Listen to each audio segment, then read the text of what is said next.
100,000 tons of structural displacement. 1,092 feet of high-strength steel. A $13 billion capital expenditure driven by the immense thermal output of twin A-1B nuclear reactors. This is not merely a maritime vessel. It is a self-sustaining, sovereign floating city, and its construction represents the absolute zenith of modern naval architecture and heavy industrial manufacturing. Building a supercarrier defies the conventional limits of physical engineering. Historically, shipwrights utilized a linear keel-up methodology. They would lay the foundational spine in the dry dock and build the structure upwards, deck by deck, in a highly sequential, bottleneck-prone process.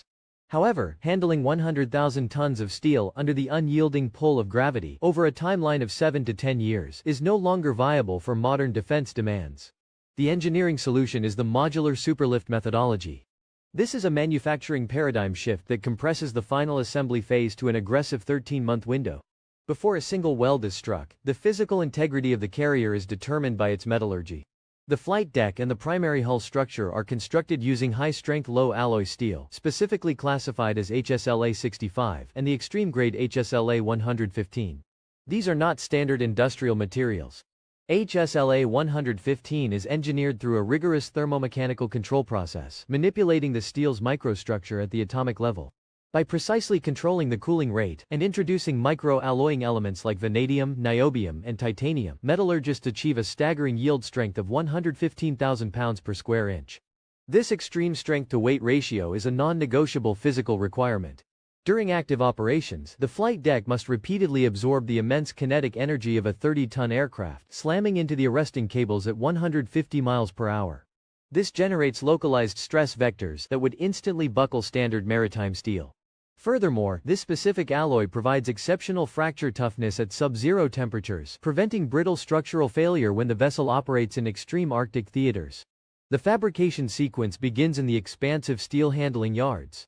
Here, automated plasma cutters and industrial laser arrays slice through the HSLA plates with zero-tolerance precision. These precisely cut plates are then fed into the automated fabrication lines. At this stage, armies of multi-axis robotic arms execute submerged arc welding, known as the SAW process. In SAW, the welding arc is completely submerged beneath a thick blanket of granular fusible flux. This flux serves a critical dual purpose. First, it protects the molten weld pool from atmospheric contamination, completely preventing oxygen and nitrogen absorption, which causes microscopic porosity. Second, it stabilizes the electrical arc, allowing the system to push massive electrical currents through the joint. The result is a deep penetrating, structurally flawless weld, achieved at speeds entirely impossible for manual human operators. During this automated process, the thermal heat affected zone is strictly monitored by thermal imaging sensors, ensuring the inherent temper and strength of the HSLA steel remains uncompromised.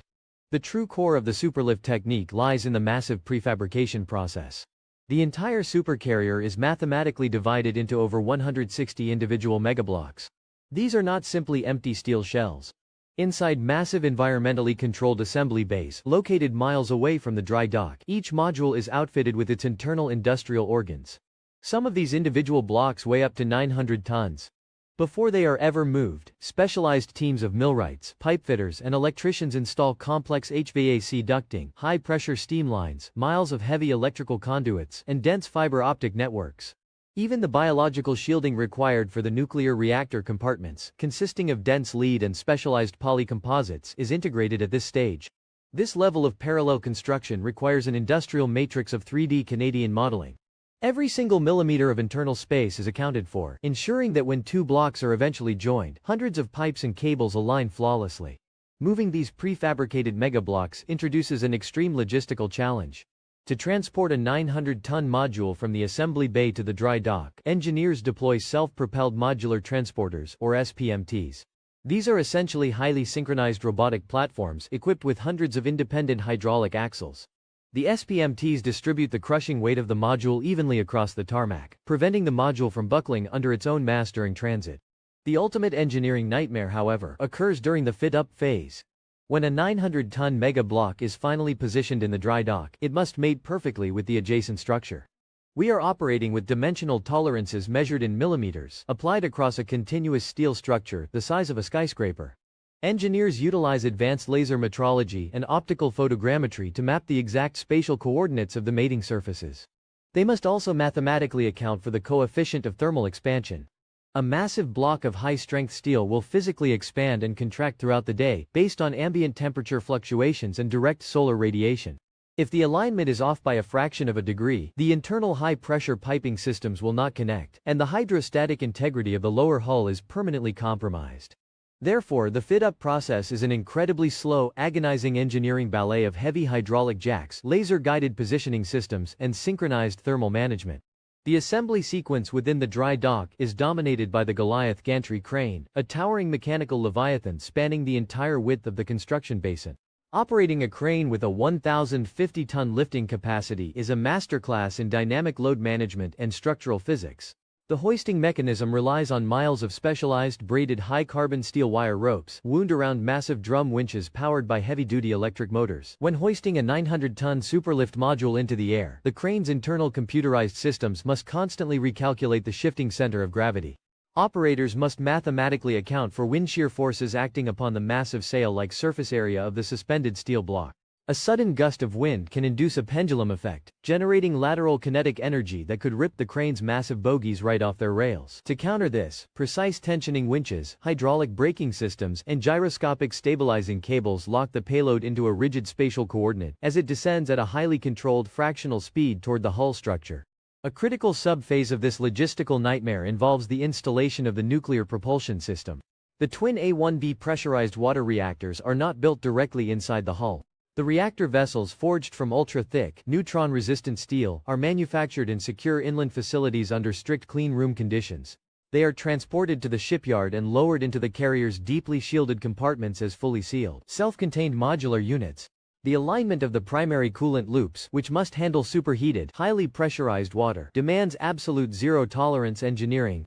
The biological shielding encasing these reactors, consisting of alternating layers of high-density lead, concrete and advanced polycomposites, must be integrated with the surrounding hull structure without compromising the ship's overall center of buoyancy. This specific integration process requires continuous radiological mapping and stress-strain analysis to ensure that the containment vessel remains perfectly isolated from the kinetic vibrations of the main propulsion shafts. Once the standard structural modules make physical contact with the hull, the most critical phase of the integration begins, the final joint welding. This is not a simple matter of fusing two metallic edges together. Joining massive volumes of high-strength, low-alloy steel introduces the severe risk of thermal deformation, commonly referred to in the heavy industry as warpage. When thousands of degrees of heat are applied to the joint, the steel expands on a molecular level. As it cools, it contracts violently, creating internal tensile stress that can physically warp the thick deck plates or rip the weld bead apart from the inside. To mitigate this extreme thermal stress, welding engineers utilize synchronized multi-pass welding techniques. They employ heavy-duty ceramic heating pads to preheat the surrounding steel to an exact baseline temperature, drastically reducing the thermal gradient. Following the completion of the weld, strictly controlled cooling rates are enforced. This stress relief phase can last for several days, allowing the metallurgical lattice of the HSLA steel to slowly normalize and permanently relieve internal stress without compromising its load-bearing integrity. The sheer scale of this dry dock operation resembles a hyper-industrial ecosystem. The 1,200-foot basin is supported by its own dedicated electrical substations, pumping millions of gallons of continuous cooling water and supplying megawatts of direct electrical current to thousands of arc welding machines simultaneously. The logistics of moving raw material, heavy machinery, and specialized human personnel within this confined, multi-level canyon of steel requires air traffic control levels of synchronization and strict safety oversight. With the modules structurally fused, the project transitions into the extreme limit testing phase. A nuclear-powered supercarrier cannot afford a single microscopic point of failure. A hairline crack in the lower hull below the waterline would be catastrophic under deep ocean hydrostatic pressure. Therefore, structural quality control relies heavily on exhaustive non-destructive testing, or NDT protocols. Inspectors deploy advanced phased array ultrasonic testing and gamma-ray radiography across more than 10,000 miles of continuous welding joints. These high-frequency sound waves and highly penetrating radiation beams travel deep into the solid steel, reflecting off any internal voids, slag inclusions or microfractures completely hidden beneath the surface. Furthermore, magnetic particle inspection is utilized to detect minute surface fissures. If a structural anomaly is detected, even one measuring less than a fraction of a millimeter, the entire affected section must be gouged out using carbon arc tools, ground down to the base metal, and meticulously re-welded under strict supervision. Simultaneously, metallurgical core samples taken directly from the production line undergo brutal fatigue and tensile limit testing. In specialized materials laboratories, massive hydraulic press machines subject the welded HSLA steel joints to extreme mechanical stretching and bending forces. The objective is to forcefully push the material past its absolute yield point, recording the exact kinetic load and hydraulic pressure required to initiate a complete structural failure. This empirical data ensures the final vessel can successfully withstand the violent kinetic shockwaves of nearby underwater detonations, as well as the relentless torsional twisting of the entire hull as it navigates through Category 5 oceanic storms. The construction of a 13 billion supercarrier extends far beyond the physical confines of the dry dock. It acts as a massive kinetic engine for the global industrial supply chain. This megaproject demands precision machined mechanical components, specialized titanium alloys, and heavy electrical switchgear from over 2,000 Tier 1 and Tier 2 manufacturing contractors. The massive bronze propulsion propellers, the advanced electromagnetic aircraft launch systems, the heavy-duty hydraulic arresting gear, and the highly enriched uranium fuel rods for the twin A1B reactors are forged, machined, and assembled in highly specialized facilities across the continent before finally converging at the shipyard for installation. Completing this maritime behemoth in a compressed 13-month modular assembly window is not merely a logistical achievement. It is a definitive engineering milestone. By pushing the absolute physical boundaries of automated steel fabrication, advanced metallurgical science and giga-scale load logistics, the Supercarrier project fundamentally redefines the ultimate standards of modern heavy naval manufacturing. It stands as a profound testament to humanity's capacity to synthesize and operate a fully functional, highly survivable industrial city upon the open surface of the ocean.